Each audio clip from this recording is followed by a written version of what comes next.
सुप्रभात। मैं Sunil Kumar career zone की ओर से आप लोगों का हार्दिक अभिनंदन करता हूं। इस वीडियो में बताऊंगा संसद भवन के बारे में और राष्ट्रपति भवन के बारे में। सबसे पहले राष्ट्रपति भवन के बारे में जानेंगे कि राष्ट्रपति भवन का पुराना नाम क्या था और कब से राष्ट्रपति भवन कहा जाने लगा और स्वतंत्रता के समय में इसका नाम क्या था, इसका डिज़ाइन किसने तैयार किया था। इन सारे महत्वपूर्ण बातों पर हम लोग चर्चा करेंगे, साथ साथ संसद भवन के बारे में भी। सबसे पहले राष्ट्रपति भवन। राष्ट्रपति भवन का प्रारंभिक नाम था इसका वाइस रीगल लॉज। इसका नाम था वाइस रीगल लॉज, इसका नाम था। और इसका निर्माण कार्य 1913 ईस्वी में, यानी इसका नींव रखा गया था 1913 में, जिस समय भारत के वायसराय लॉर्ड हार्डिंग द्वितीय था, उसी के समय में नींव पड़ा था। लेकिन इसका निर्माण कार्य पूरा 1929 ईस्वी में हुआ था, जब भारत के वायसराय लॉर्ड इरविंग था। लॉर्ड इरविंग के समय में ही इसका पूरा हो चुका था। दूसरी बात, इस पर खर्च 1 करोड़ 45 लाख रुपया खर्च लगे और इसके मुख्य डिजाइनर थे सर एडविन लुटियंस। ये कहा जाता है दिल्ली में सबसे ऊंचा पर अगर कोई भवन है तो वह है राष्ट्रपति भवन, इसलिए कि यह आरावली पहाड़ी का ही एक सबसे कम ऊंचाई वाला चोटी है जिसका नाम है रायसीना हिल। यानी हमारा राष्ट्रपति भवन आरावली पर्वत का भाग रायसीना की पहाड़ी पर स्थित है, इसलिए दिल्ली में सबसे ऊंचाई पर स्थित अगर कोई भवन है तो वो राष्ट्रपति भवन ही है।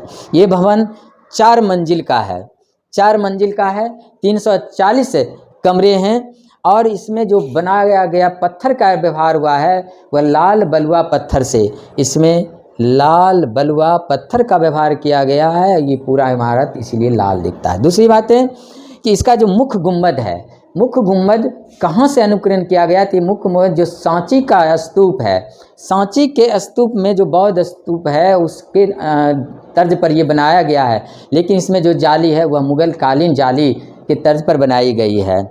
और इसका नाम जब हमारा देश आज़ाद हो गया था और आज़ादी के समय जब जो हमारे तत्कालीन वायसराय, जिनका नाम बदल करके हो गया भारत के गवर्नर जनरल, और सबसे पहला अंतिम वायसराय भी लॉर्ड माउंटबेटन था और पहला भारत का गवर्नर जनरल भी था, तो वह लॉर्ड माउंटबेटन। और लॉर्ड माउंटबेटन जब उसमें रहने के लिए गया तब इसका नाम रखा गया था गवर्नमेंट हाउस। यानी राष्ट्रपति भवन का सबसे पुराना नाम था वाइस रीगल लॉज। तब जब आज़ादी मिल गई, आज़ादी के बाद जब उसमें रहने के लिए गए तब इसका नाम पड़ गया गवर्नमेंट हाउस। लेकिन 1952 में विधिवत इसका नाम पड़ गया राष्ट्रपति। 1952 से इसका नाम राष्ट्रपति भवन होने लगा। राष्ट्रपति भवन की सबसे खूबसूरती भाग है वह है मुगल गार्डन, और मुगल गार्डन में 1000 से अधिक फूल और पौधे की प्रकार हैं। जब ये खोला जाता है तो वह एक मनमोहक दृश्य सा लेके आता है, प्रकृति का सौंदर्य भरा पूरा होता है उस मुगल गार्डन में, जो राष्ट्रपति भवन की शोभा बढ़ाती है। अब बात करेंगे संसद भवन का। संसद भवन इसका नींव पड़ा था 1921 में। 1921 में जब पड़ा था तो उस समय भारत के वायसराय लॉर्ड रीडिंग था। लॉर्ड रीडिंग के समय में ही इसका नींव पड़ा था, लेकिन इसका कार्य पूरा हुआ 1927 में, जब लॉर्ड इरविन भारत के वायसराय थे। लॉर्ड इरविन के समय में पूरा हुआ। संसद भवन पूरा गोल है और इसका डिजाइन जो बनाने वाले थे वो 2 व्यक्ति, मुख्य डिजाइनर थे एडविन लुटियंस, लेकिन इसके सहयोगी हार्वर्ड बेकर। एडविन लुटियंस एवं हार्वर्ड बेकर ने मिल करके संसद भवन का डिजाइन तैयार किया था। और ये पूरे भवन 3 कक्ष में, उसका जो केंद्रीय कक्ष है वह केंद्रीय कक्ष में 3 ओर से 3 भवन है। एक सबसे पहला लोकसभा, दूसरा पहला लोकसभा, दूसरा राज्यसभा और तीसरा लाइब्रेरी हॉल, और ये तीनों केंद्रीय कक्ष से जुड़ा हुआ है। ये केंद्रीय कक्ष जो है, ये केंद्रीय कक्ष का जो व्यास है वह 98 फीट है। दूसरी बात, ये केंद्रीय कक्ष की क्या अन्य महत्वपूर्ण विशेषता है? इसी केंद्रीय कक्ष में लॉर्ड माउंटबेटन ने, जब हमारा देश आज़ाद हुआ था, यानी 15 अगस्त 1947 को आज़ादी की घोषणा इसी केंद्रीय कक्ष से वायसराय लॉर्ड माउंटबेटन ने किया था।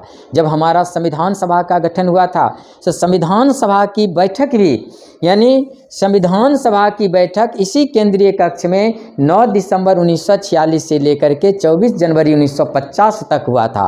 और संविधान सभा का बैठक जब हुई थी, उसी में संविधान का निर्माण भी हो गया था। यही है हमारा संसद भवन, यही हमारा राष्ट्रपति भवन। फिर हम लोग किसी नए विषय के साथ उपस्थित होंगे, तब तक के लिए बहुत बहुत धन्यवाद।